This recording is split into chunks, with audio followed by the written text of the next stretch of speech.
BC Calculus, the most important document of the year. All right, the first part takes us through derivatives, how to determine whether a limit exists.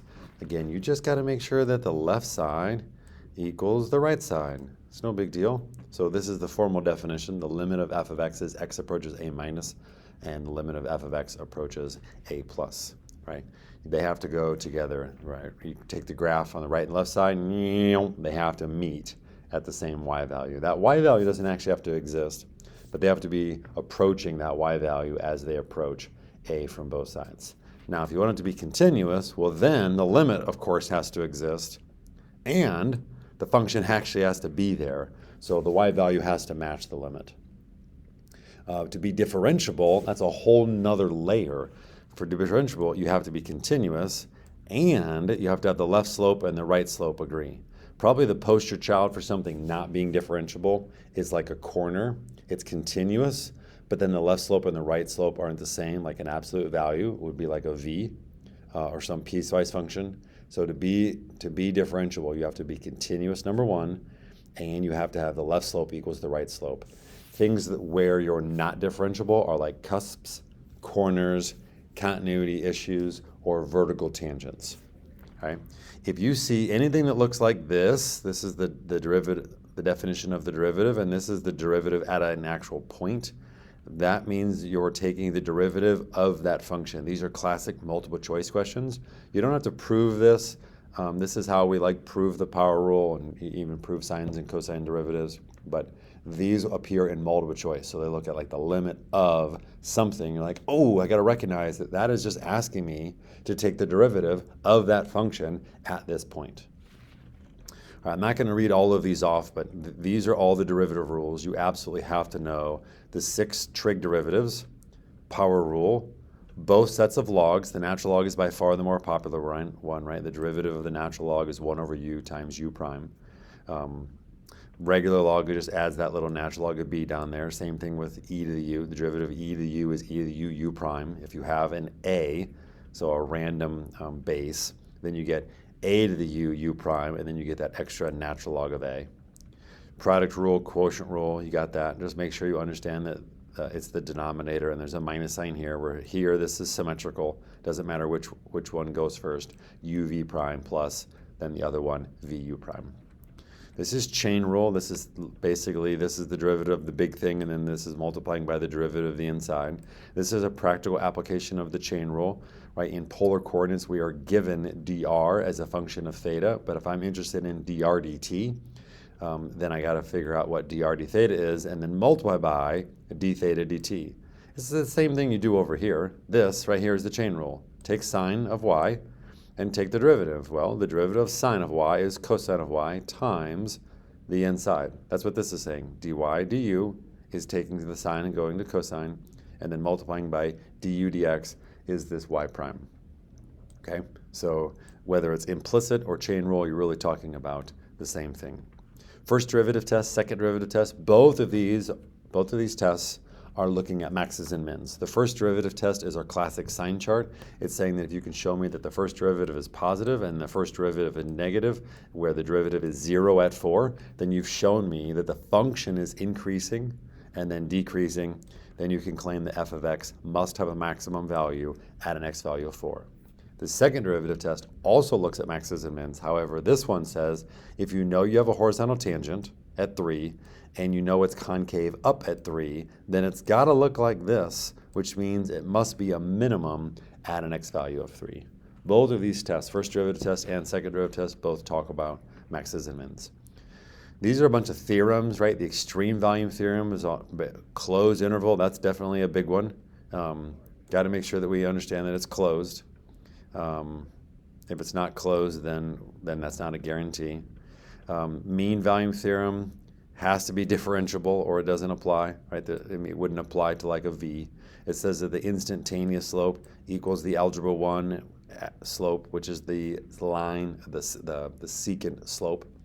Average value of a function, right? You're just taking the area, which is this, and dividing by the width, which is this, and then you get an average height, right? Which is the average function. average rate of change using Algebra 1, it's just this. And so if you were given the function and you were asking for the average rate, well, then you just do Algebra 1. If you were actually given the rate and you wanted the average rate, well, then you're just finding the average value of the given thing. You can see that this and the one right above it is the same, right? So average rate given rate versus average rate given the function are slightly different, but they are in fact the exact same. Fundamental theorem, this one is just saying that the derivative and the antiderivative are inverses of each other. Just make sure that you apply the chain rule. So you have this little 2t here, gets created because of that t squared, where the constant goes away.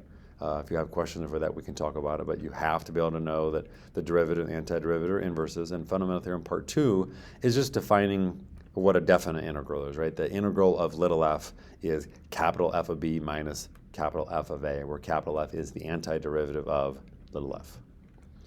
How do you find maxes and mins? Dude, 3 points, right? Derivative equals 0, derivative not existing, and endpoints. Don't forget endpoints. And just for like a vocabulary sense, remember critical values, critical points are just these two guys. So if they ask you for critical points, they're asking for f primes of 0 and f primes not existing. If they ask for possible maxes and mins, we got to check all three. Concavity, we're looking at smiles and frowns, concave up, concave down. We're looking at the second derivative here. If there's a change in concavity, then there is a point of inflection.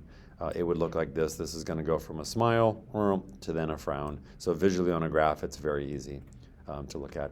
This is a list. Dude, I hate these. I'm sorry you have to know this. Now this one we used all the time because we integrate lots of functions like this and then get inverse tangent. But certainly if we take the derivative of inverse tangent, you have to know these. Hopefully you can notice there is symmetry here. If you just know these three, then these three are just the opposites. If they ask you for a tangent line and then they ask you whether that tangent line is an overestimation or underestimation, just draw a picture. Remember, it's all about the second derivative. If your function in blue here is concave up, so it's smiling, your tangent line will always be an under approximation because the concavity will bend away from your approximation. If it's concave down, well, it's going to be down here and down here, so your tangent line is going to be an over approximation. Just draw a quick picture and remind yourself of what it looks like. All right, all of these, I didn't actually do the integral because the important part is recognizing. When you look at this, that's long division. You got a linear thing over a linear thing, or a quadratic over a linear. You got to do long division, and then you integrate the thing after you divide. This is integration by parts. That 3 is worthless. The property of a logarithm allows you to bring that 3 down, and then you can just integrate the natural log using that idea. Again, all of these integrals you can just plug into Wolfram. wolframalpha.com, and you can do the integrals. You can probably just use Photomath if you want to actually do them. But all these integrals you have to be able to do, but the hard part I think is recognizing. Next one is just power rule, dude. You got sine to the 4th. Look at that. That's just saying, oh, I'm u, right? The u is this, and then just be careful that du is going to be cosine 3x times 3. So you're going to end up getting there's like a third out in front, stuff like that. Inverse tangent is integration by parts again. Let u equals this, because remember you know how to take the derivative of that, and then d, it's kind of weird, but dv is dx. This one is algebra before calculus, right? Rewrite it first as sine over cosine, and then make it a u substitution where the u is in the denominator, and it basically becomes a du over u, which ends up being a logarithm. This is power rule. Anytime you see a square root, the thing under the square root is almost certainly your u, and this will end up being like u to the half, and you love that x there, because if your u is the natural log of x, then dx over x is your du. And so this is all going to work well together. This is partial fractions. Anytime you see a linear top and a quadratic that can be factored in the denominator or is already factored, it's almost certainly partial fractions. So it's going to be an a over x minus 1 plus a b over x plus 5. Use partial fractions to find a and b and then integrate. This is just a straight up trig rule, right? I would just call that a reverse chain rule. When you integrate that, you're just going to end up dividing by 3. And remember, the derivative of tangent is secant squared. So then the antiderivative of secant squared is tangent. This is classic integration by parts. This is a one-hit wonder. You could use tabular if you wanted to, but parts is fine. This is actually u substitution. It looks like it might be a product rule with parts, but if that's an x squared, you love the fact that there's an x there, because then these two things will play nice together. It's just u sub. This is take that bad boy and multiply it in, multiply it there, and then all of a sudden it's a nice easy power rule. So multiply first, right? Algebra before calculus. This might look like inverse tangent, but there's a minus sign there. So this actually factors to x minus 3, x plus 3, and then it's inverse tangent. And then it's partial fractions. This bad boy is inverse tangent. Feel free to memorize that formula. You should be able to go right away and say, bam, that's just 5 fourths inverse tangent of x over 4. You can get that pattern. We discussed that in class. You can ask me again to show you, but that's a pattern you easily could memorize. This is just u sub. You got a quadratic over a linear. It's easily, these guys play nice together. This is classic tabular. You got some stupid polynomial like x squared, x cubed, x to the fourth, and then this guy is either a cosine, a sine, or an e to the x. You got to think tabular, right? Make a list here, make a list here. These are derivatives, these are antiderivatives, and then you make your cross. Oh, it's not going to let me do that very well, but you're going to make your diagonals plus minus, plus minus, plus minus. This is a split them up, another example of algebra before calculus. Split this up into 3 separate fractions and then then simplify and then just integrate them separately. This is just me showing you, this is like a multiple choice question where they give you some integral and then they make you change the bounds to a u substitution. And remember, if u equals this, then you got to take your x limits, plug x into there, and actually find the u limits. So when you change this, you got to change the limits. And then usually these are the answers. They don't actually just make you do the whole thing. They stop right there. So make sure you can actually do u sub limits.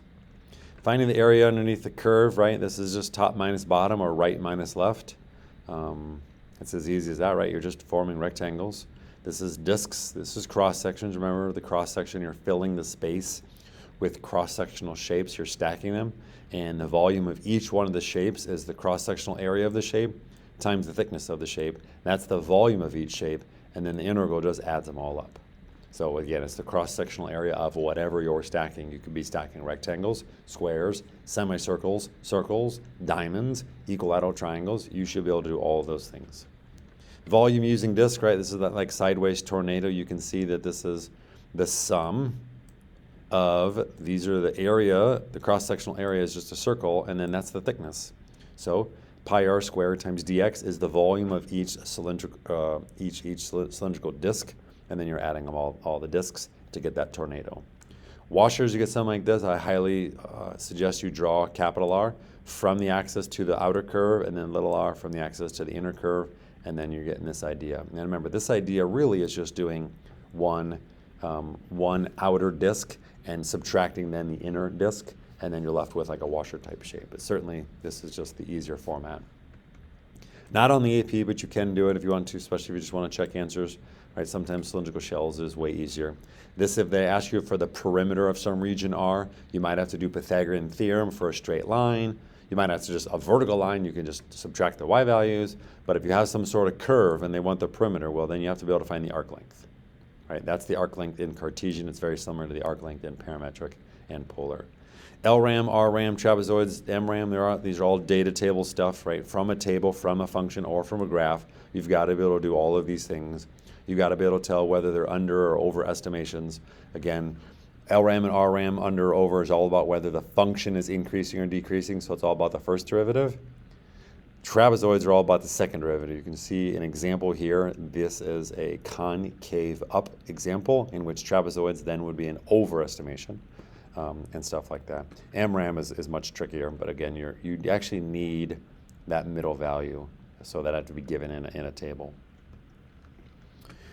Logistic growth, right? You see something like that. There's your classic differential equation that says the rate of change of the population is proportional to the population and proportional to the population's difference between the carrying capacity. As the population approaches the carrying capacity, dp dt gets closer and closer to 0. These are the graphs. There's two cases. Case one, where you have 20 rabbits in a forest, and the rabbits grow into 100 or so, and then they stay really close to 100 if that's the carrying capacity. They're going to be growing the fastest at that middle value. That is where the concavity changes. It's also this point right here. If you graphed dp dt versus p, growth rate versus population, the growth rate is 0 when there's no rabbits, and the growth rate becomes 0 when there's the number of rabbits it's supposed to have.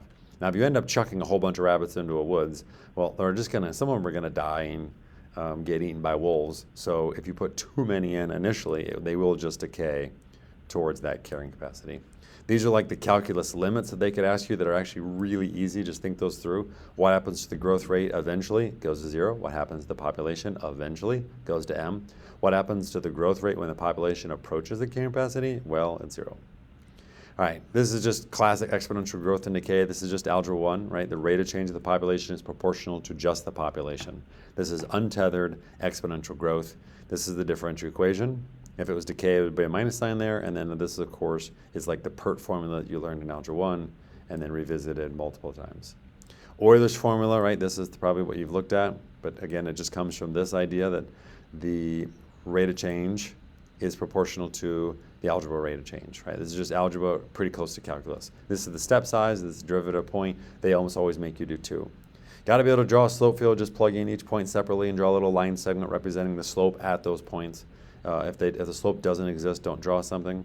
These are your indeterminate forms. However, these are your most important ones because once you get to there, that means you have a fraction, and that means you can actually do L'Hopital's, which says that the limit of f of x over g of x is equal to the limit of f prime over g prime if you've got one of these scenarios. So if you have one of these other dumb ones, do algebra first. That's what this means. What does algebra before calculus means, right? This is the t-shirt we all need to wear. Algebra before calculus makes lots of things easier, right? Factor, apply a natural log, manipulate the limit somehow. Again, all of these 5 need manipulated first, boom, into one of those.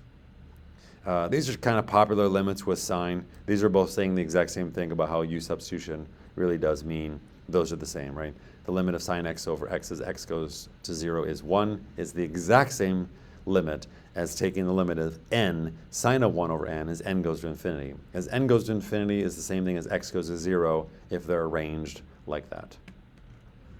Polar coordinates and parametric, dude, like this could be an entire free response question and this could be another one. You have to know these. These are some formulas, right? This is arc length. This is the area. Why does that area formula work? Well, because the area of each sector is a 1/2 r squared theta. So the area of each one of these little sectors is then 1/2 r squared d theta, and then accumulate them around. dr d theta lets us find out when we're moving away and towards the origin. So if we're moving away and then we're moving towards, we must be the maximum distance away right there.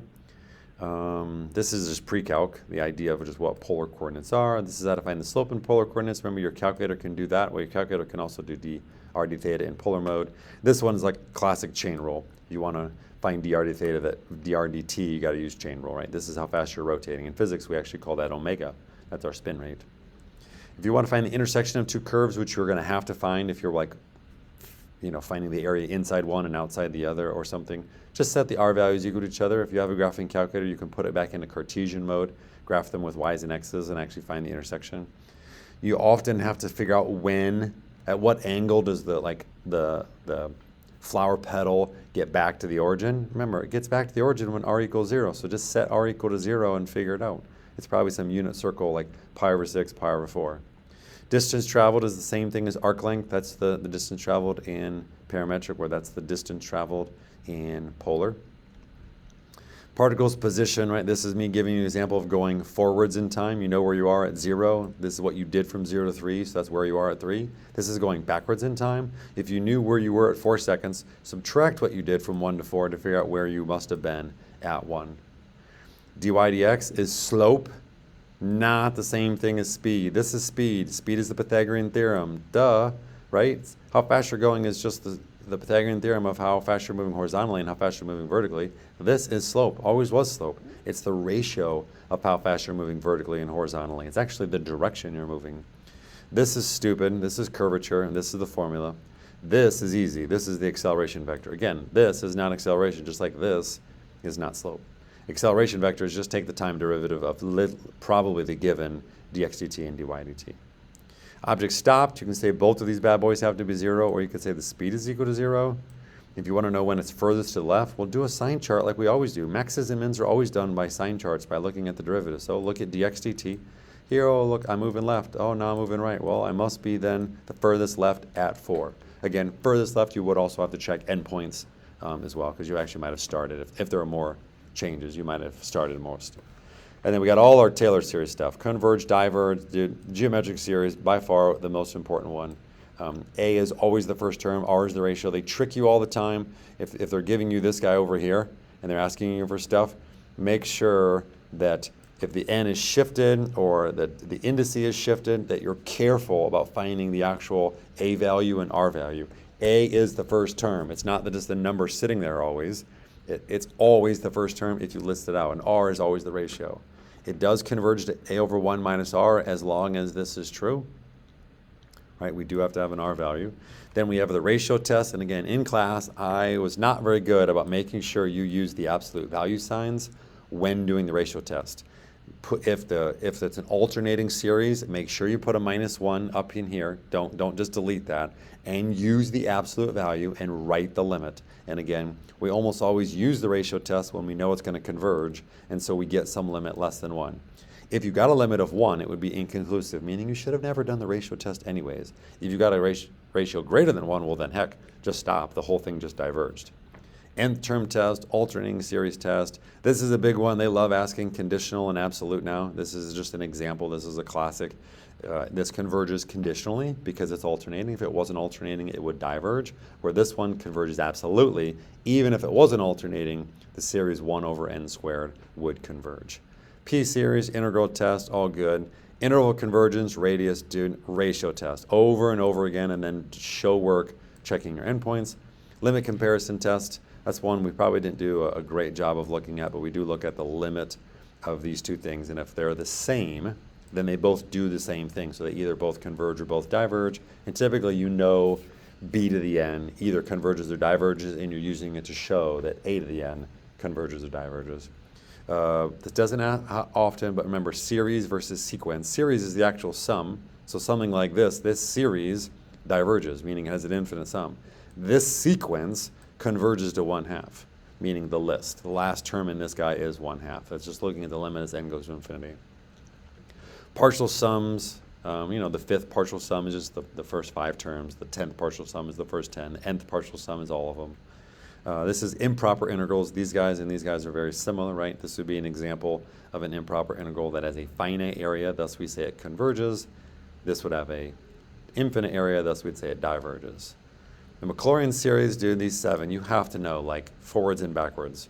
These are some examples of why you'd have to know them. If you see something stupid like this, you're going to write out what cosine is and write out the first 5 terms, because these two guys are going to cancel. And you have to have 3 eventually, so write out 5. Those 2 will cancel.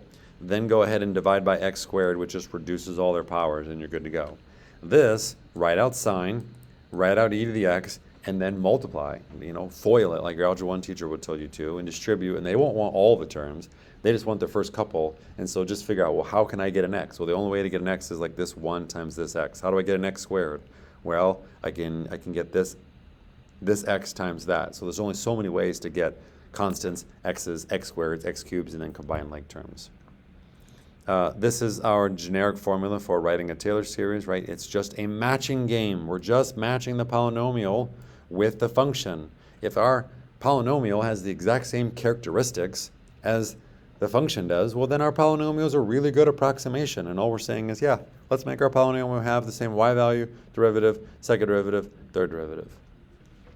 Error terms, right? If it's an alternating series, we're legit just talking about the next term. So if you use the first 2 terms to approximate sine x, we guarantee that the error is less than that. If it's a non-alternating series, then they'll usually say the Lagrange, and we need this, where m is the maximum of that next derivative. This notation's kind of silly. This is saying, hey, I'm the nth derivative at 2. So they're giving you a formula to find the derivatives. And if you know the derivatives, well, then you can go back up in here for the formula for the Taylor series, and then you can find boom, boom, boom, those values, and then you can actually write the polynomial approximation. Term-by-term integration or differentiation, again, it's one of those where they give you f, and they want a polynomial approximation for the antiderivative. Well, just integrate the actual series itself to find the polynomial. Or they give you some function, you write the Taylor series for, and then they want the Taylor series for the derivative. So take the derivative and write it out, or just take the derivative of the series, and now you have it.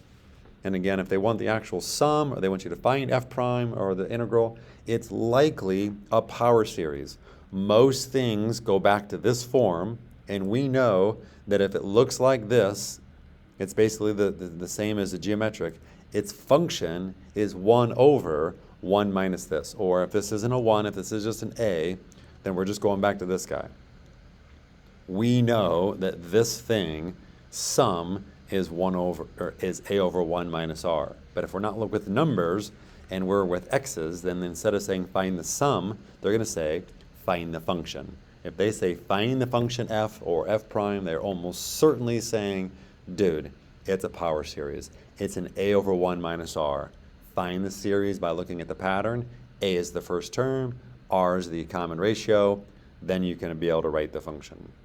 Okay? These 8 pages are organized somewhat in the free response idea package, but they're all multiple choice. I would argue that if you just, even if you didn't take any more practice tests and you just really knew this sheet well, you are going to do very well on the AP test. But don't get questions wrong on the AP test because you didn't spend enough time knowing vocabulary or formulas, or you look at these integrals and you can't recognize what one to do. You're like, is that parts? Is that u sub? Is that partial fractions?